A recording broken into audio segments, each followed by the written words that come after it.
Hello, my dear students. I welcome you one and all.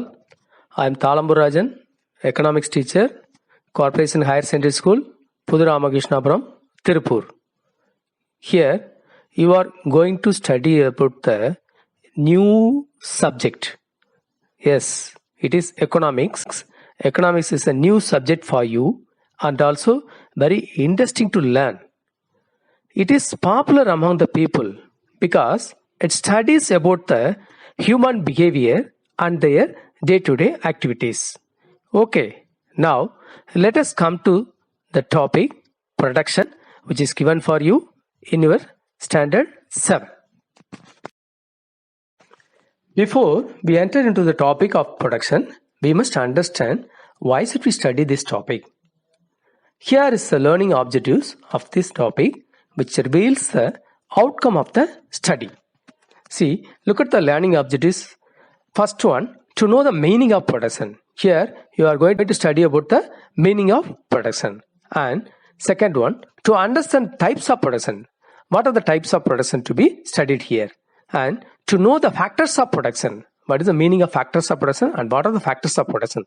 And to understand the characteristics of factors of production. See, we are going to see about characteristics of factors of production here also. A small and 1 minute video for you which indicates modern agricultural production. Let you enjoy the video here.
We shall discuss about the production with the help of small example.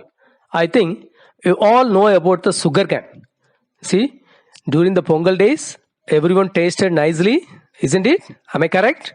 Okay, now come to the example. Okay, here is the example of production. Sugar cane is cultivated in agricultural fields. This is the primary production. And to get sugar, we take sugar cane to the sugar factories. By using the machine, we produce sugar. This is the secondary production. This is the secondary production. All the finished goods to reach in the hands of consumer, that we can call it as tertiary sector. Here, this includes, that means the tertiary sector includes traders, banking, insurance, etc. So, sugarcane is cultivated in the agriculture field and by using the machines, we produce sugar. Finished goods to reach the hands of the consumer is known as tertiary sector. And then, from this small example, you can derive the meaning of production. That is, production is the process of changing the raw materials into finished product. Changing the raw materials into the finished product. Here the raw material is sugarcane and the finished product is sugar. Now, you must understand two things here. That is input and output. Here, every production process, someone to be acted as a input and in return, the output will come.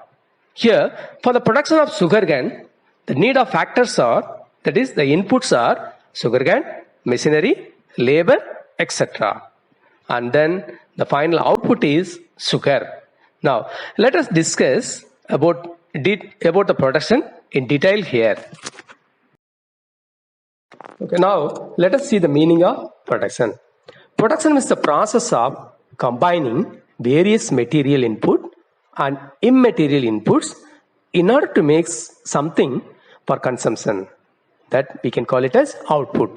Then production in economics refers to the creation of those goods and services which have exchange value.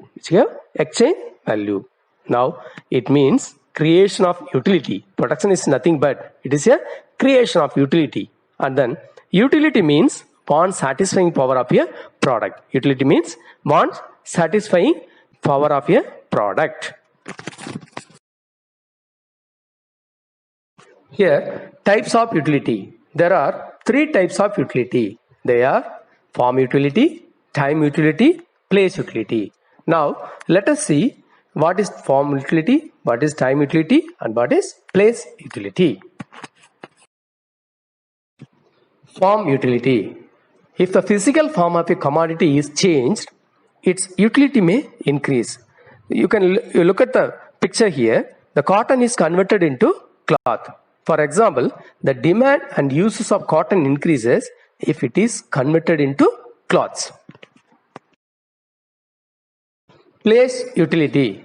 If a commodity is transported from one place to another, its utility may increase. For example, if rice is transported from Tamil Nadu to Kerala, its utility will be more. So here transportation takes place for the importance. Time utility. If the commodity is stored for future usage, its utility may increase. Here, for example, if agricultural commodities which are used by consumers throughout the year like paddy, wheat, etc. are stored for future use, its utility may increases. Here, the paddy and wheat are stored in a warehouse. Now, it's the time to study about the types of production.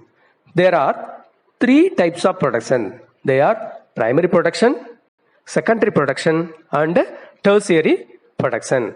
Now, let us see one by one in detail. The first type of production is primary production. Primary production refers to the state of activity in which natural resources are directly used. Here, the primary importance is given for the agriculture. Examples given. Examples are agriculture, forestry, fishing, and mining, and oil extraction. These are all comes under the primary production.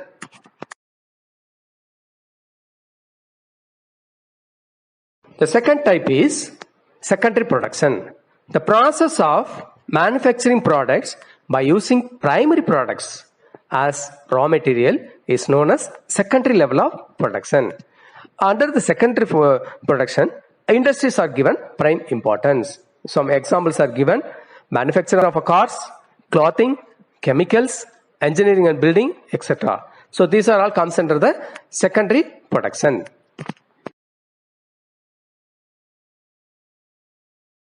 Third type is tertiary production. This you should mention as tertiary.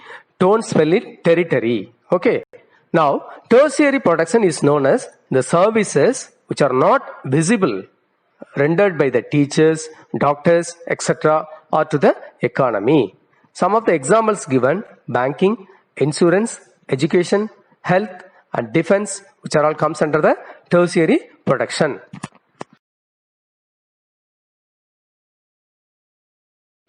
Here is the factors of production. Generally, we can say there are 4 factors of production: land, labor, capital, and organization.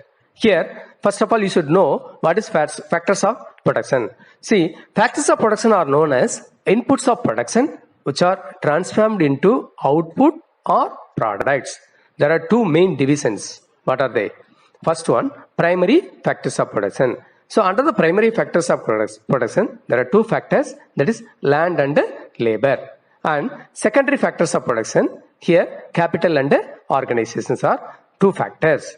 Now let me see about the factors and their characters in detail.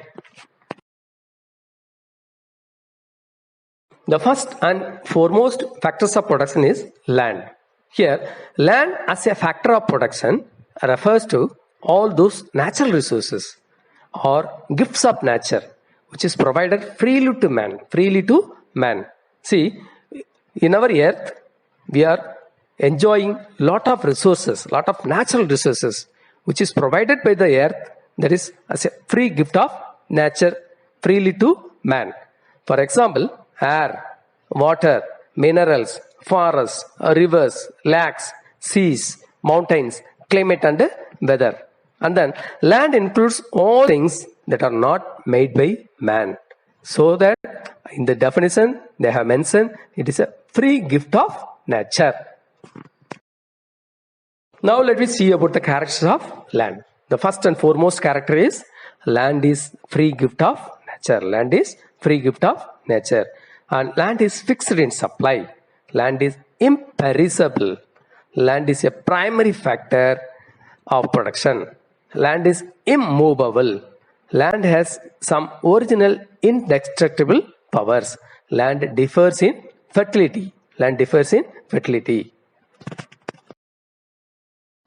The second primary factor is labor.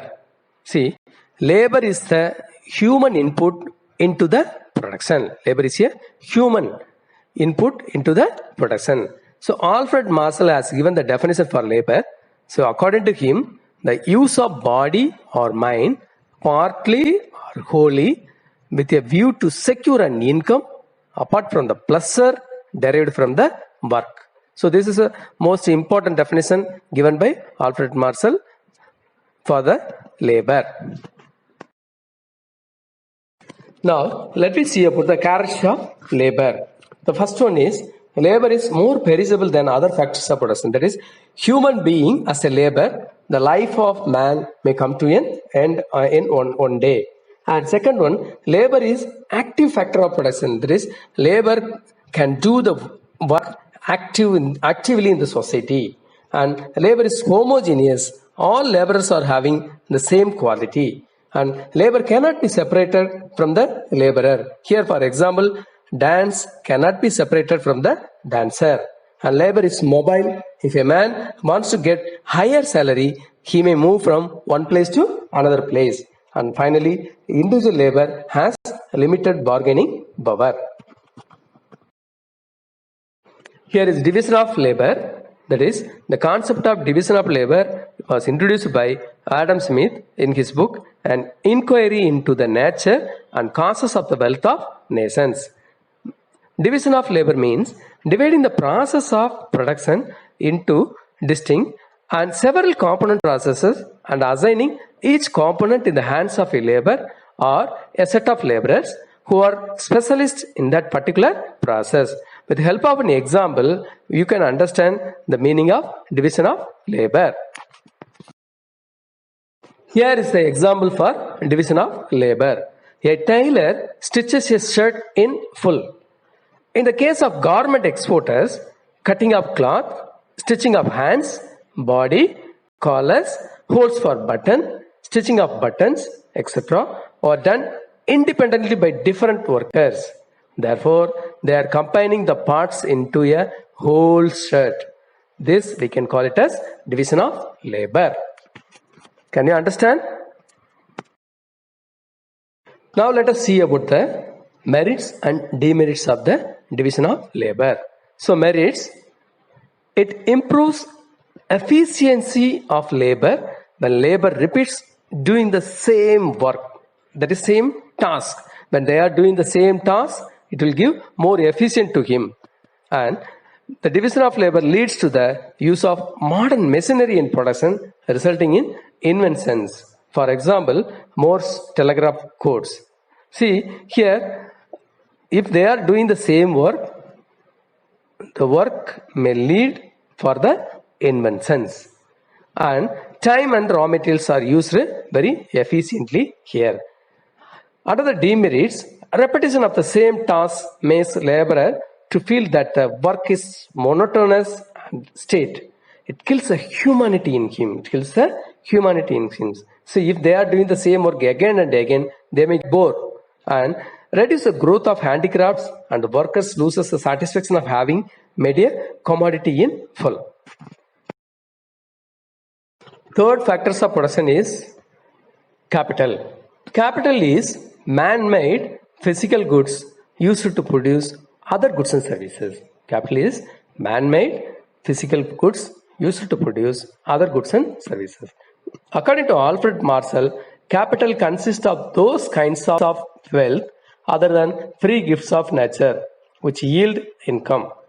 Here, there are two forms of capital. One is physical capital or material resources, and second one is money capital or monetary resources. Character of capital. Capital is a passive factor. Capital is man-made. Capital has the highest mobility. Capital is more flexibility. Capital is protective. Capital lasts long. Capital involves present sacrifice to get future benefits. See, if they are keeping more capital or if they are keeping more money with them, it will be benefit for their future. Here is the fourth factors of production, that is entrepreneur or organization. An entrepreneur is a person who combines the different factors of production in the right proportion and initiates the process of production and also bears the risk involved in it. That is why entrepreneur is also called as organizer. The entrepreneur is the organizer of the company, organizer of the institution. And in modern days, the organizers may call us the changing agent of the society. Changing agent of the society. Who is the innovator? Here, one picture has an idea, plan, work. This all includes the good entrepreneur. Here is the character of entrepreneurship. Every entrepreneur identifying profitable investable opportunities. That is, he always aim for the profit. Then deciding the location of the production unit. The entrepreneur has to decide the production unit whatever he like and makes the innovations. He creates innovative commodities for the society. That is why we can call him as a changing agent of the society. And deciding the reward payment also. Taking risk and facing uncertainties. Whatever risk or uncertainty may comes in the business, he has to face the consequences. These are the characters of entrepreneur.